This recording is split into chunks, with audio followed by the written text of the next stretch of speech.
ایک police constable کا بیٹا ایک ملک پر راج کر رہا تھا. یہ ایک ایسا بچہ تھا جو آنے والے وقت میں پورے ہندوستان پر راج کر رہا تھا.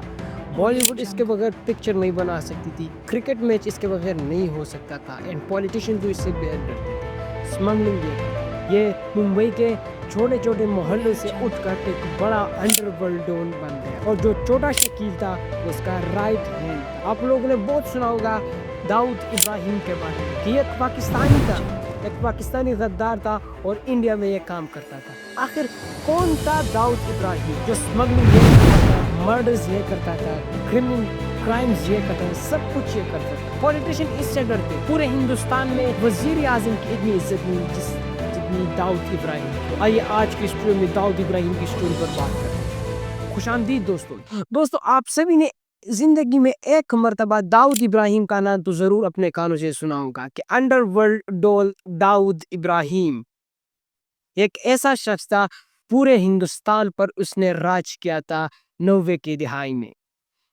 داؤد ابراہیم کی پیدائش 1950 میں گجرات کے ایک ڈسٹرکٹ میں ہوئی, اور اس کا جو والد صاحب تھا وہ پولیس کانسٹیبل تھا ممبئی میں. اس کی جو بچپنا تھا, جو چائلڈنس تھی, وہ ممبئی میں وہ گزر گئی. وہ جو بچپن تھا وہ اس نے ممبئی میں گزاری, اور اس طرح اس نے ممبئی میں اسکول پڑھ لیا. یہ کس طرح کرائمز میں گیا, پولیس کانسٹیبل کا بیٹا کس طرح کرائمز اینڈ بڑا ڈون بن سکتا ہے.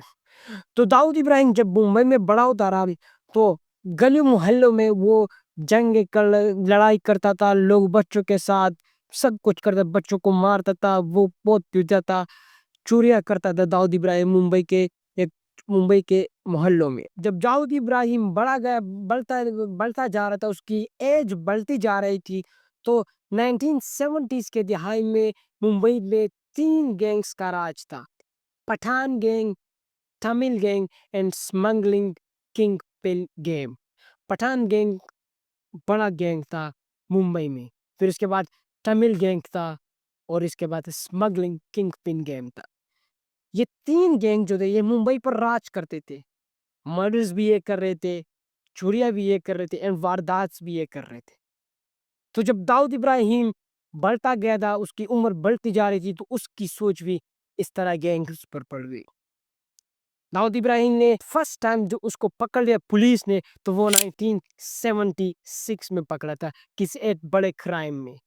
داؤد ابراہیم نے اسمگلنگ کے کرائم میں پولیس نے اس کو پکڑ لیا تھا, اور یوں داؤد ابراہیم کا ایک سلسلہ شروع ہو گیا اسمگلنگ. داؤد ابراہیم نے اپنا کمپنی بنایا جس کا نام تھا ڈی کام کمپنی. یہ کمپنی کیا کرتی تھی, یہ کمپنی داؤد ابراہیم کے لیے اسمگلنگ کرتی تھی, مرڈرز کرتی تھی, اور جو بتا نہیں دیتے اسے بتا نکلواتی تھی. داؤد ابراہیم کو مانا جاتا ہے کہ بالی ووڈ کے جو ڈائریکٹرز ہیں, پروڈیوسرز ہیں, ایکٹرز ہیں, وہ اس سے بہت ڈرتے تھے, کرکٹرز اس سے ڈرتے تھے, اینڈ پولیٹیشین بھی اس سے ڈرتے تھے. میں نے آپ کو ویڈیو کی شروعات میں بتایا کہ پولیٹیشین وزیر اعظم سے داؤد ابراہیم کا زیادہ رسپیکٹ تھا. بالی ووڈ کے ڈائریکٹرز اینڈ پروڈیوسر اس کے داؤد ابراہیم کے بغیر فلم نہیں بنا سکتے تھے. جو ایکٹریس کسی فلم میں کاسٹ ہوئی تو وہ داؤد ابراہیم کے ساتھ وہ لائٹ اسپینڈ کرتی. داؤد ابراہیم کو باقاعدہ ایک کمیشن دیا جاتا تھا بالی ووڈ پکچر بنانے کے لیے. اس کا ایک رائٹ ہینڈ تھا چھوٹا شکیل, یہ بھی ایک داؤد ابراہیم کے لیے سب کچھ یہ کرواتا تھا چھوٹا شکیل, جو کہ ڈی کام کمپنی کا یہ بھی حصہ تھا. ایک مرتبہ ایک واقعہ ایک کہانی ہے کہ داؤد ابراہیم نے پاکستان اور انڈیا کے میچ کو بھی فکس کروائے. 4 پلیئرز داؤد ابراہیم نے خریدے 80 کے دہائی میں. 1980s میں داؤد ابراہیم نے انڈیا کے 4 پلیئرز کو خرید, اس کو پیسے دے دے کہ آپ یہ میچ ہارو. اس کو فکس کیا تھا, اس میچ کو بتہ خوری کرتے تھے, وہ جوا لگانے بیٹنگ کرتا تھا داؤد ابراہیم. 1992 میں میں نے اس ویڈیو میں آپ کو بتایا کہ مسلم روٹس ہوئی تھی 1992 میں ممبئی میں, جب مسلمانوں پر شدید ظلم کیا تھا انڈیا کے ہندو سے RSS کے ایجنڈے نے. تو جب 1992 میں مسلم روٹس ہوئے تھے تو داؤد ابراہیم مسلمان تھا, اور اس وقت وہ بڑا گینگسٹر بن چکا تھا داؤد ابراہیم. تو داؤد ابراہیم نے بدلہ لینے کی سوچ میں داؤد ابراہیم نے 1993 کے جو فیمس ممبئی اٹیکس تھی اس میں داؤد ابراہیم کا ہاتھ تھا. داؤد ابراہیم نے ممبئی میں اٹیکس یا اور thousands of people were killed in this attacks.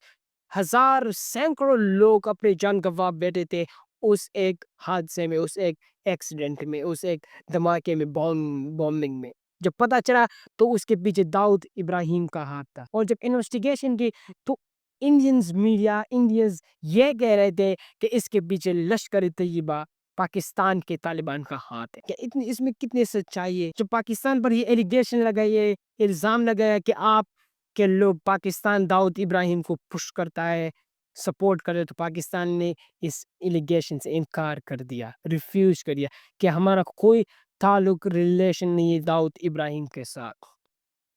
تو جب 1993 کے اٹیکس، بمبئی اٹیکس، مشہور اٹیکس ہوئے، تو یو ایس بھی پروسیس میں آ گیا، یو ایس نے بھی کام شروع کر دیا کہ یہ بندہ اب خطرہ، یہ انٹرنیشنل گینگسٹر، انٹرنیشنل کرمنل بن چکا ہے۔ داؤد ابراہیم سے پولیٹیشین بھی ڈرتے تھے کیونکہ پورے ہندوستان پر داؤد ابراہیم کا راج تھا۔